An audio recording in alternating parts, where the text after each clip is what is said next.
Hi guys, good morning. So maaga tayo ngayon kasi flight na natin pabalik ng Manila. Bababa na tayo at magbe-breakfast and then diretso na tayo sa airport after. Nakapag-pack na rin kami and ready to go. See you later. Dito na kami ngayon sa breakfast buffet area ng hotel. Breakfast na muna tayo guys and then let's go jump the ride.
Hi guys, so tapos na kami mag-breakfast and ngayon nasa car na kami papunta sa airport. Hindi ko na na-record kanina no kasi nagmamadali kami, saglit lang din kami kumain sa breakfast. Pero now, we're out and about going to the airport.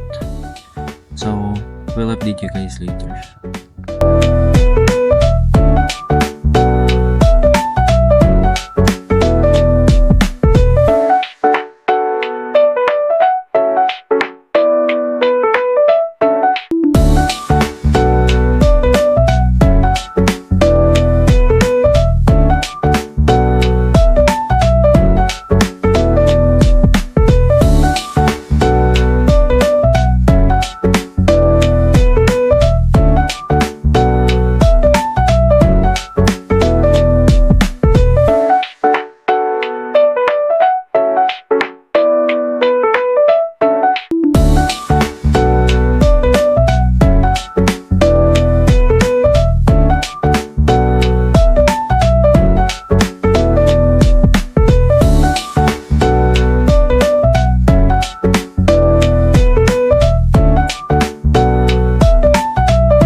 guys, so I finally arrived here at Tanzonat International Airport and we are at the check-in gate already going back to the Philippines. So update namin kayo later kapag na check-in na namin tong mga luggages namin.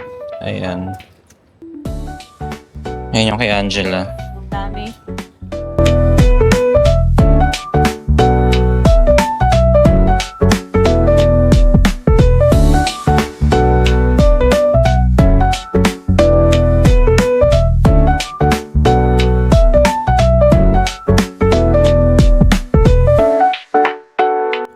Alright guys, just an update. Nakalagpas na ako sa napakahabang queue ng immigration here sa Vietnam at ang napakahabang security check. So medyo hinihingal ako pero ngayon punta muna tayo sa gate 8 for the tax refund. Kasi sayang din yun kung di natin makuha. And at the same time, nagmamadali na rin ako kasi ang boarding time natin is 8:40 and it's 8:25 na ngayon. So let's see kung makakaabot tayo. So guys, ayan, I've decided to let go of the tax refund kasi napakalayo ng gate 8. Gate 20 tayo for boarding. Anong oras na? So no choice. Okay lang. Pero lang yan. Money will return. Though sayang. Kasi 140,000 Vietnamese dong din yung refund natin, no? Pero that's life. And yung kasama ko rin wala. Madali siya lagi, so hanapin ko na lang siya kung nasan siya kasi nauna siya so nagmamadali siya. Tignan nyo to, ang ganda guys. Look. Ang ganda, diba? This is the airport of Vietnam. Napakaganda. Ayan. Punta na tayo sa boarding gate natin para di tayo maiwan ng aeroplano.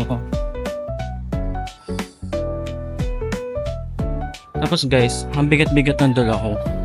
Wala akong stroller or hand carry luggage para ipatong tong bag kasi chinekin ko. So, ganun talaga. Ginusto ko to. Ngayon, mag-isa lang ako. So, we'll see kung saan tayo pupunta next. Let's see our next travel destination. Where will it be? Pero meron tayong ganap agad after this. Meron lang tayong few days, few weeks of vacation and then travel ulit tayo. Pero ngayon,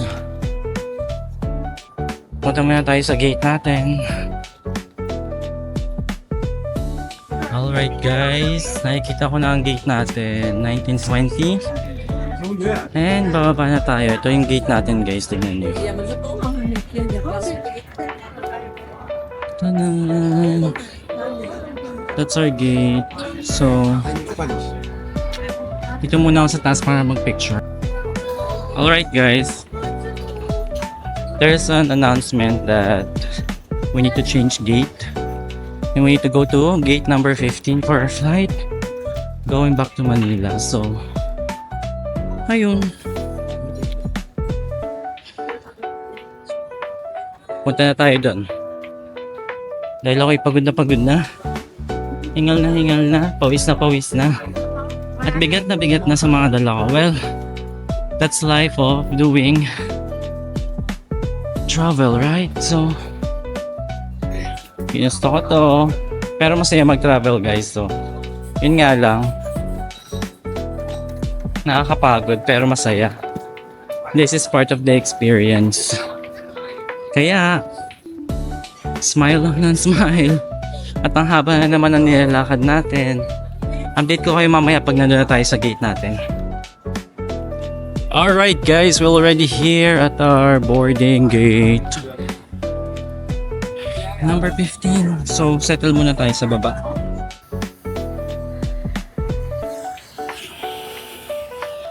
Alright guys, just an update. Nandito na yung plane natin. Kadarating lang. So, dyan tayo sasakay. Alright guys, so boarded na kami ngayon sa plane and we're going back to the Philippines.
So ayan guys, binigay na yung food namin.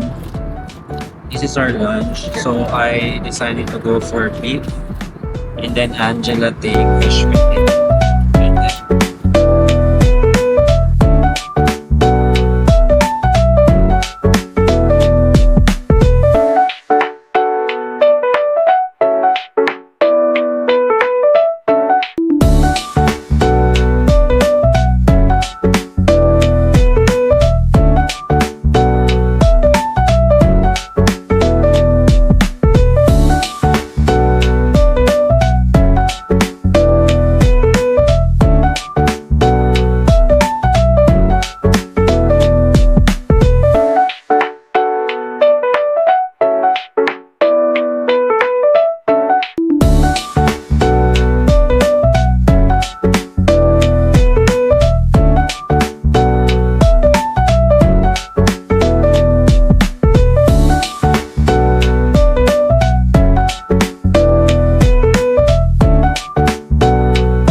Hi guys! So we finally made it. We're back in the Philippines. Ayun. Okay naman yung biyahe namin and nakuha namin kompleto yung mga luggages namin. So ngayon, mag-book na lang kami ng Grab pa uwi and then papahinga na. So update namin kayo mamaya.